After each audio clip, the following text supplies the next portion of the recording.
ආයිබෝවන් අද මා කතා කරන්න බලාපොරොත්තු වෙන්නේ 2021 ජූනි මාසේ 22 වෙනිදා සවස 2:23ට ග්‍රහලොව සුන්දර සුකුමාල ස්ත්‍රිය ලෙස සැලකෙන සුන්දර සිකුරු ග්‍රහයා සවස 2:23ට ජූනි මාසේ 22 වෙනිදා මෙතෙක් රැඳී සිටිය මිථුන රාශියෙන් මිදිලා කටක රාශියට පිවිසෙනවා. ඉතින් සිකුරු ග්‍රහයාට කටක රාශිය කියන්නේ සතුරු රාශියක්. මේ සතුරු රාශියට පිවිසීම තුළ ඔබට ඒ වගේම පොදුවේ රටට කුමක් සිදු වේද කියන කරුණ තමයි විග්‍රහ කර බලන්නේ. විශේෂයෙන් සිකුරු නියෝජනය කරන්නේ කාන්තා පාර්ශවය. ඒ වගේම තමයි සුන්දරත්වය. අපගේ සුඳුරු නිර්මාණශීලීත්වය නියෝජනය කරන ග්‍රහයා. ඉතින් පොදුවේ ගත් කල කාන්තාවන්ට අපලුපටව සිදු වෙන්න පුළුවන්. ඒ වගේම තමයි රටේ පහත් ක්‍රියා ඉස්මතු වන කාල පරිච්ඡේදයක් ලෙසටත් මේ කාලේ නම් කරන්නට පුළුවන්. සතුරු පීඩා ඒ වගේම තමයි විශේෂයෙන් ජනප්‍රිය කාන්තාවකට ඉහළ නිලතලයේ යෙදෙන කාන්තාවකට අපලුපඩුව සිදු වෙන්නත් පුළුවන්. ඒ වගේම තමයි රටවැසියන් අයථා ක්‍රම, ඒ කියන්නේ නියම ක්‍රමයකින් තොරව මුදල් උපයන ක්‍රම වලට පෙළඹෙන්න තිබෙන කාලයක් ලෙසටත් මේ සිකුරු කටකයට එළඹෙන ජුනි මාසයේ 22 වෙනිදා සිට ඉදිරි 3 සතියක කාලය බලාපොරොත්තු වෙන්න වෙනවා. මේ පොදු විග්‍රහයක්. ඉතින් මම හිතනවා මේ ලක්ෂණ ගැන පලාපල පොදු විග්‍රහය ඔබට යම් තරමකට හෝ ජ්‍යොතිෂය විශ්වාස කරන ඔබට ඵල ප්‍රයෝජනවත් වේවි කියලා. ප්‍රථමයෙන්ම මේෂ ලග්නය. ඉතින් මේෂ රැසින් උපන් ඔබට ඔබගේ ලග්නෙන් 4 වෙනිට තමයි මේ සිකුරු ග්‍රහයා පිවිසෙන්නේ. සිකුරුට 4 වෙනි රාශිය 4 වෙනි දිග්බලයි. හැබැයි කටක රාශිය සතුරු වීම තුල ඔබගේ ගේ දොර යාන වාහන ස්ථාවර දීපල සම්බන්ධ කටයුතු සාර්ථකත්වයක් ලබනවා. ඒ බාධා මැද. ඒ වගේම තමයි දීපල සම්බන්ධව තිබුණු ඔබගේ බාධාවක් ඔබගෙන් යම් තාක් දුරකට දුරවන්නටත් ඉඩ තියෙන කාලයක්. කෙසේ නමුත් ඔබට ඔබගේ ස්ථාවර දීපල ඔබ බලාපොරොත්තු සහගත දේවල් වල හොඳ ඉහළ යාමක් තිබෙන කාලයක් ලෙසට නම් කරන්නට පුළුවන්. ඔබ බාධා ජයගෙන ඒ ඉටු කර ගන්නට වෙරදරන්න ඔබට යහපත උදා වෙනවා. කෙසේ නමුත් ඉතිරි ධනය ඒ වගේම තමයි වහ සම්බන්ධ කටයුතු වලදී නම් ඊතරම් සාර්ථක කාලයක් නොවන බවට තමයි මට පවසන්නට තිබෙන්නේ. වෘෂභ ලග්නය. සිකුරටම අයත් වෘෂභ රැසින් උපන් ඔබට ඔබගේ ලග්නෙන් 3 වෙනිට වික්‍රම ස්ථානයට තමයි මේ සිකුරු ග්‍රහයා පිවිසෙන්නේ. ඔබගේ සහෝදර සහෝදරියන්ගෙන් ඔබ කරන යම් කටයුත්තකට පැසසුම් ලබන්න, ඒ වගේම ඔබව අගයන්න ලැබෙන කාලයක් ලෙසට නම් කරන්නට පුළුවන්. ඔහු හා සමග තිබෙන සම්බන්ධතා ඔබගේ ඉහළ කාලයක් ලෙසටත් නම් කරන්න පුළුවන්. සෞන්දර්ය හෝ එවැනි යම් ක්‍රියාවක ඔබ නිරත වෙනවා නම් ඔබ ඉන් ඵල ප්‍රයෝජන ලබන්නට බලාපොරොත්තු වන අයෙක් නම් වෘෂභ රැසින් උපන් ඔබට ඔබගේ නිපැයුම් සෞන්දර්ය කටයුතු වගේ දේවල් වලට පෙරට වඩා සුබ කාලයක් ලෙසට මේ කාලය නම් කරන්න පුළුවන්. කෙසේ නමුත් ඔබ දුරදිග බලලා කටයුතු කරන්නට ඕන. මොකද මේ වසර තුලත් ඔබට ඔබගේ ලග්නෙන්, ඒ කියන්නේ ලග්නගතව රාහු ගමන් කරන කාලයක් ඔබ ඔබගේ දුරදිග නොබලා කරන කටයුතු තුලින් ගැටලු මතුවන්නට පුළුවන් කාලයක් ලෙසට පෙරත් මා සඳහන් කරා. ඒ හොඳට ඔබගේ මතකයේ තබාගෙන කටයුතු කිරීම තුළ ඔබට ඔබගේ ගැටලු අවම කර ගන්නට හැකියාව තිබෙනවා. මිථුන ලග්නය. රාශි චක්‍රයේ 3 වන රාශිය වන මිථුන රැසින් උපන් ඔබට ඔබගේ ලග්නෙන් දෙවැන්නට තමයි මේ සිකුරු ග්‍රහයා කටක රාශිගත වීම තුළ පතිත වන්නේ. පසුගිය කාල පරිච්ඡේදය තුළ ඔබගේ පැවති මුදල් ප්‍රශ්න යම් තාක් දුරට ඔබට දුර්වන කාල පරිච්ඡේදයක්.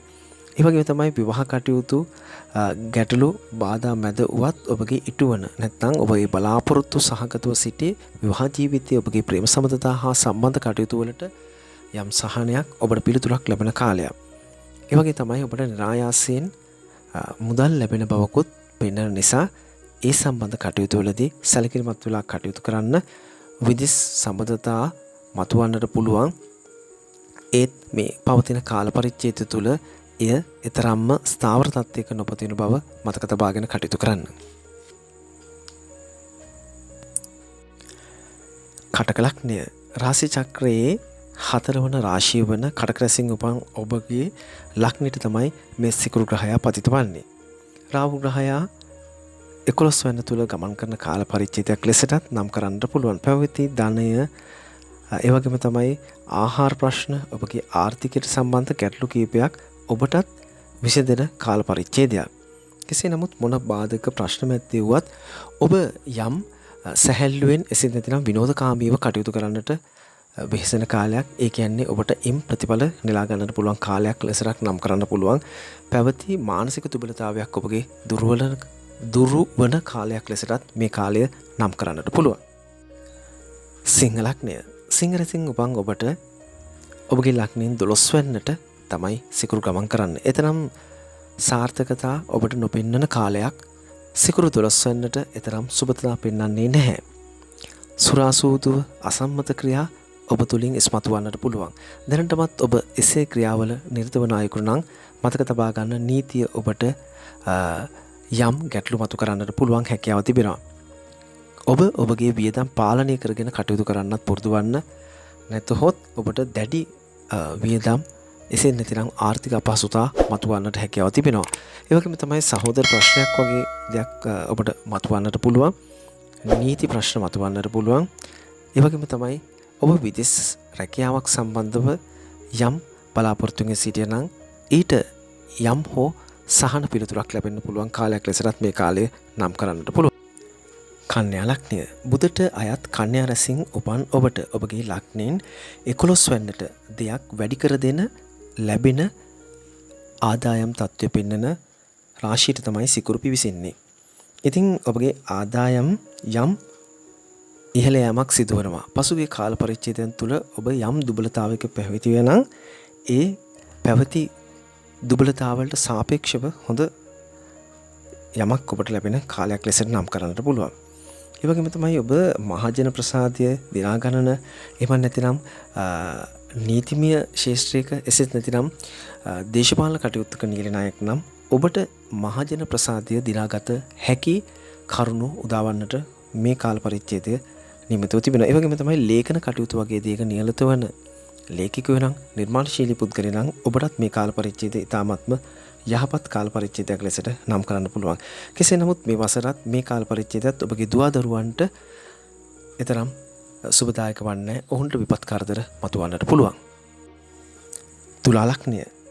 තුලා රැසින් උපන් ඔබට ඔබගේ ලග්නාධිපතියා වන සිකුරු දසවැන්නට ඔබගේ රැකියා ස්ථානයට තමයි මේ ජූනි මාසේ 22 වෙනිදා පියනගන්නේ. ඉතින් ලග්නාධිපතියා දසවැන්නට ගමන් කිරීම තුළ ඔබට එතරම් සාර්ථකම කියලා කියන්නටත් බැහැ ප්‍රතිඵලාත් කර දෙන දේ. කෙසේ නමුත් සෞන්දර්ය කටයුතු වගේ දේක නිරත වන ඔබට යහපත්. ඒ වගේම තමයි රාජ්‍ය, අර්ධ රාජ්‍ය හෝ රාජ්‍ය කටයුතු වලට නියැල වෙන ඔබටත් සුබයි. කෙසේ නමුත් මේ ග්‍රහ පිහිටීමනොත් ඔබ ණය නොවන්නට කියන කරුණ ඔබට මතක් කර දෙන්න ඕන. ණය වීම තුළ මේ වසරත් මේ කාල පරිච්ඡේදයත් අනවශ්‍ය වියදම් වැඩි කරගන්නා ඔබට ගැටලු මතු කරන්නට හැකියාව තිබෙනවා. කෙසේ නමුත් ඔබට ඔබගේ පස්වැන්න තුල උපන් කේන්ද්‍රයේ උපති කේන්ද්‍රයේ චන්ද්‍රයා පස්වැන්න තුල සිටින තුලා රැසින් උපන් අයෙකු නම් ඔබ සැලකිලිමත් වෙන්න. ඔබට මේ වසර මේ කාල පරිච්ඡේදයත් එතරම් සාර්ථක නොවන්නේ නැහැ. නීතිය ඇතුළු දැඩි ගැටලු පීඩා සෞඛ්‍ය දුර්වලතා හෝ කුමන හෝ දැඩි පීඩාවක් ඔබට මතු කරන්නට හැකියාව තිබෙනවා. වෘශ්චික ලග්නය. වෘශ්චික රැසින් උපන් ඔබට ඔබගේ ලග්නයෙන් 9 වෙනිට පුණ්‍ය ස්ථානයට පන්සලට තමයි මේ සිකුරු ග්‍රහය ගමන් කරන්නේ. ඔබට ධාර්මිකව ජීවත් වෙන මඟ පාදන කාලයක්. ඔබ ධාර්මික අයෙකු නම් කිසි දෙයකට බය වෙන්න එපා. හොඳට මේ කාල පරිච්ඡේදය ඔබගේ පෙර පින් මතු කරලා දීලා ඔබට යම් සහනයක් එසේත් නැතිනම් බලාපොරොත්තු සහගත දෙයක් ඔබට උදා කර දෙන කාලයක්. ඒ වගේම තමයි සියුම් කර්මාන්ත වල නියැල වෙන අයෙකු නම් නිර්මාණශීලී පුද්ගලයෙකු නම් මේ කාල පරිච්ඡේදය ඔබට ඉතාමත් ප්‍රසාර්ථකයි. හැබැයි විවාහ කටයුතු වලට යම් බාධක මතුවන්නට හැකියාවක් තිබෙනවා. කෙසේ නමුත් සඳු ග්‍රහයා ඔබගේ ලග්නයෙන් 4 වෙන්නේ උප්පත්ති කේන්ද්‍රයේ සිටින අයෙකු නම්. ඒ කියන්නේ උප්පත්ති කේන්ද්‍රයේ ඔබගේ සඳු බලන්න 4 වෙන්නේ නම් ඉන්නේ. මේ වසරත් මේ කාලයත් ඔබට ගැටලු ගෙන දෙනවාමයි. ධනු ලග්නය. ධනු රැසින් උපන් ඔබගේ ලග්නයෙන් 8 වෙන්නට මරණ ස්ථානයට තමයි දුෂ්ට ස්ථානයක් වෙන අටවැන්නට සිකුරු ගමන් කරනවා.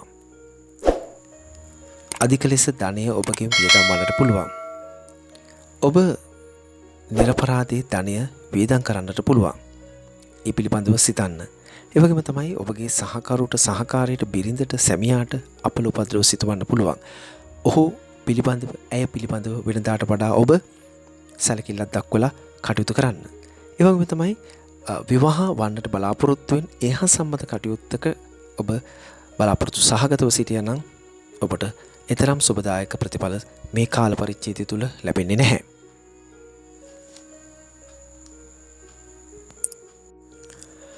මකර ලග්නය ඔබගේ ලග්නගතව ලග්නාධිපතියා සෙනසුරු ඉන්න කාලෙක දෙවැන්නේ බ්‍රහස්පති ගමන් කරන කාලෙක ඔන්න ඔබගේ ලග්නෙන් හත්වැන්නට විවාහ ස්ථානයට තමයි මේ සිකුරු කටක රාශි ගත වීම තුල එන්නේ. ඉතින් මේ කාලය තුල ඔබ ඒ රාෂ්ටකයක් ගමන් කරන කාලයක් ඔබට ඒ පිළිබඳවත් සැලකිලිමත් වෙන්න කරන කියන සියලු කටයුතු විශේෂයෙන් අනතුරුදායක දේවල් ගැන සැලකිලිමත් වෙන්න සෞඛ්‍ය ඔබගේ සෞඛ්‍ය පිළිබඳව ඉතාමත්ම සැලකිලිමත් වෙන්න. මොකද ඒ රාෂ්ටක කාලයක් නිසා ඔබට විවිධ බාධක මතුවෙන්න තුලන් කාලයක්. කෙසේ නමුත් විවාහ ජීවිතය හා සම්බන්ධ කටයුතු වලට ඔබට හත්වැන්නට සිකුරු පැමිණෙනවත් සමගම යම් සහනයක් බලාපොරොත්තු දෙයක් ඒ වගේම තමයි සහකරුවෙකු සහකාරියෙකු පතන අයෙකු නම් ඔබට 50%කට වඩා ඔබට යහපත් පිළිතුරක් මේ කාල පරිච්ඡේදයේ ලැබෙන්නට පුළුවන්. අධ්‍යාපන වගේ දේවල් වලට නම් තරම් සාර්ථක නැහැ. රට සහ ලෝකේ ගමන් කරන කාලෙක මකර රැසින් උපන් ඔබටත් දැඩි දුර්වලතා මතු කරන්නට පුළුවන්. කුම්භ ලග්නය ලග්නගතව බ්‍රහස්පති ග්‍රහය 12 වැන්නේ සෙනසුරු ග්‍රහය 6 වැන්නේ සිකුරු ග්‍රහය ඒ වගේම 4 වැන්නේ රාහු ග්‍රහය ගමන් කරන කාල පරිච්ඡේදයක්.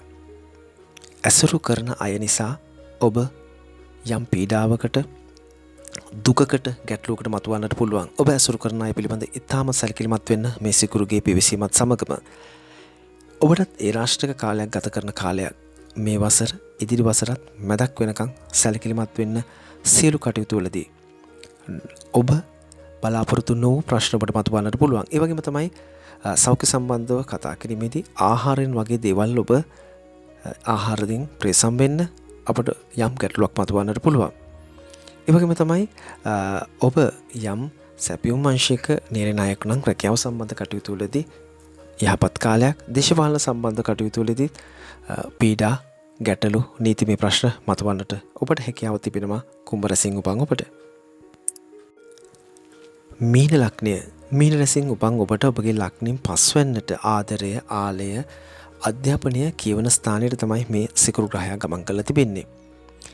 ඔබ මේ වන විටත් සෙනසුරුගේ මහදසාවක් ගත කරන අයෙකු නම් විවාහ ජීවිතයත් සෞඛ්‍යත් හා සම්බන්ධ කටයුතු වලදී ඔබට දැඩි බාධක මතුවන්න පුළුවන් කාල පරිච්ඡේදයක් විශේෂයෙන් නැවත මතක් කරනවා සෙනසුරුගේ මහදසාවක් නම් ඔබ ගත කරන්නේ. ඒ වගේම තමයි ස්ත්‍රී ඇසුර ඔබට ලැබෙන කාලයක් ඔබගේ විවාහ ජීවිතය හා සම්බන්ධ කටයුතු වලින් ඔබට බලාපොරොත්තු සහගත දේවල් ඔබට ඉටුවන කාලයක් ලෙසක් නම් කරන්න පුළුවන්. ඔබ දරුපල බලාපොරොත්තුවෙන් සිටින අයෙකු නම් දරුපල නොමැතිව සිටින අයෙකු නම් ඔබට කුමනෝ සුබදායක පිළිතුරක් මේ කාල පරිච්ඡේදය තුල ලැබෙන්නට පුළුවන්. ඒ වගේම පෙර සතහන් කර ස්ත්‍රී ඇසුර ලැබෙන වාසියම ස්ත්‍රී ඇසුරට ලොල් වීම තුල ඔබට එසේ නැතිනම් ඔබ නොසිතා කරන ස්ත්‍රී ඇසුරන් තුලින් ජීවිතයට ගැටලු පීඩා මතුවන්නට පුළුවන්. හොඳයි. මේ සිකුරු ග්‍රහය කටක රාශි ගත වීම තුල ඔබට මේ සුළු පලාපල විග්‍රහයක් ගෙන ආවේ. ඉතින් ජ්‍යොතිෂය විශ්වාස කරන සැමට ඉන් ඵල ප්‍රයෝජන ලබන ඔබට පමණක් මේ තාමත් වැදගත් වේවි. මෙය කල්පනාකරණය කර බුද්ධිමත්ව කටයුතු කර ආරක්ෂිතව කටයුතු කර මෙතුලින් ඔබට යම් ගැටලුවක් මතුවන්න තිබුණා නම් එය මගහරවා කටයුතු කර ඔබට ඉදිරි මේ මාසයක වගේ කාලයක් තුල ගත කරන්නට තමයි මෙය පිහිට වෙන්නේ. ඉතින් මේ පොදු විග්‍රහයක් බවත් අමතක කරන්නට එපා. සියලු දෙනාට තෙරුවන් සරණයි.